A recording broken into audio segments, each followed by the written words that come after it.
muli na namang nagkaroon ng panibago pong sinasabing coup d'etat sa liderato ng Senado kahapon. Sorpresa pong dumating sa sesyon si Senador Chis Escudero, kaya nakabuo bigla ng quorum ang minorya para umpisahan po ang sesyon. Agad umakyat sa Rose Room si Senador Win Gatchalian at idineklara ho namang bakante ang lahat ng posisyon sa Senado. Ito ho mga kapatid is pamamagitan po ng motion muna ni Senador Vicente Soto III. Dito nga po ay inihalal si Gatchalian bilang Senate President pro tempore para po palitan si Senador Loren Legarda. Italaga rin po ang mga bagong chairpersons po ng mga komite.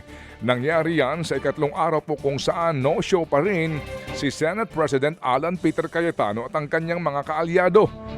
Pinaliwanag din po ni Gatchalian na ang 12 na senador na bumubuo ngayon ng new majority ay may legal na basihan. Binasi po ang 12 o binasi po sa 22 na mga senador ang nabilang at hindi po sa 24. Ito nga po ay kasunod daw po ng pagtatago nga ni Senator Bato de la Rosa at pagkakakulong ni Senator Jinggoy Estrada. Gayunman, hindi sila makapaghalal ng bagong Senate President. Dahil daw ayon sa Senate rules, 13 pa rin pataas ang dapat na numero para ho makapaghalal ng bagong leader ng Senado. The quorum of 12 is based on majority of 22 senators, over whom jurisdiction can be obtained by the Senate. This is in full accord with the ruling of the court in Avelino versus Cuenco, that an absolute majority of 12 out of the 23 members can constitute a constitutional majority of the Senate for quorum purposes.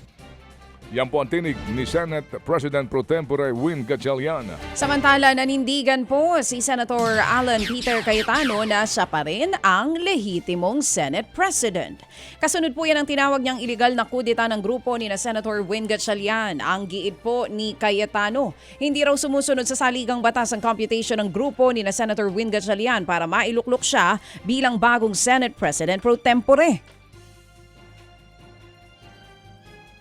Ang nakalagay sa konstitusyon ng Pilipinas, pwedeng mag-conduct ng business ang Senado by a majority of all its members.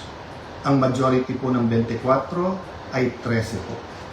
So 12 pa rin po ngayon ay pang-11 pa rin po.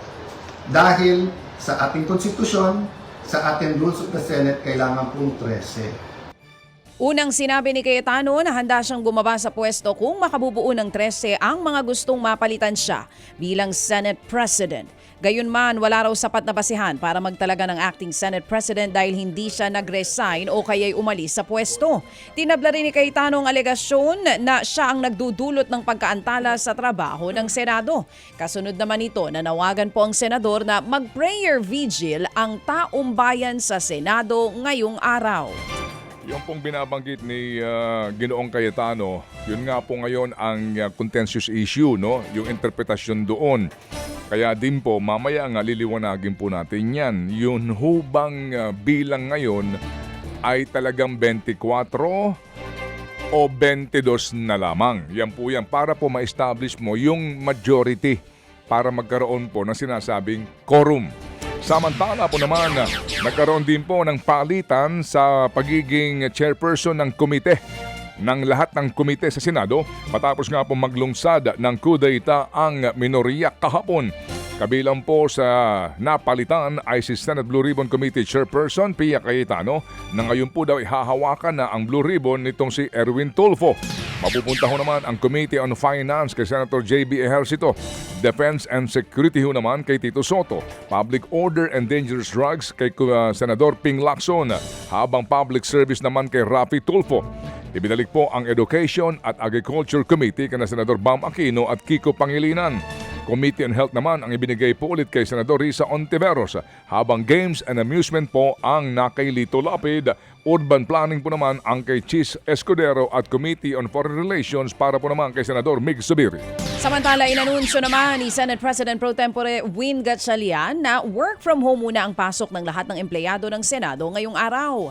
Ayon po sa inilabas na memo ni Senator Win, wala munang official business sa Senado mamaya habang inaayos sa mga bagong chairmanship ng kada komite. Yun nga lang, sumakto naman po ang announcement ni Gatchalian sa nakatakda namang pagdinig ang Senate Blue Ribbon Committee ukol sa flood control scandal ngayong araw na ipinatawag ng liderato ni Senator Alan Peter Cayetano.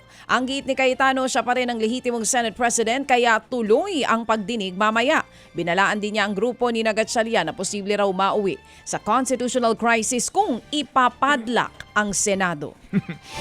Sa kabila po ng pagmamatigas ni Alan Peter Cayetano, formal na rin pong kinilala ng Malacanang ang bagong liderato sa Senado. Ayon sa Malacanang, lehitimo at naaayon sa batas ang pagkakahalal kay Senator Win Gatchalian bilang bagong Senate President Pro Tempore at Acting Senate President. Kilala din po ng palasyo ang bagong Senate Majority Block. Una nga pong tinawag na illegal na coup d'etat ni Cayetano ang ginawa ng grupo ni Gatchalian. Pero kahit na ang Kamara, binati na rin po si Gatchalian bilang bagong leader po ng Senado. Naniniwala raw po ang Kamara na pamumunuan ni Gatchalian ang Senado para magbalik trabaho na ng may integridad at dedikasyon sa interes ng bayan. Mga kapatid, patuloy po kayong tumutok sa 105.9 True FM para sa totoong balita, impormasyon, music and entertainment. Mag-subscribe sa aming YouTube channel at podcast at sundan nyo kami sa Facebook, Instagram, X at TikTok sa True Network PH. Bisitahin din po ang aming official website, truefm.ph. At panoorin din kami sa True TV Signal, Channel 19. Kami po ang 105.9 True FM. Laging true sa'yo, kapatid.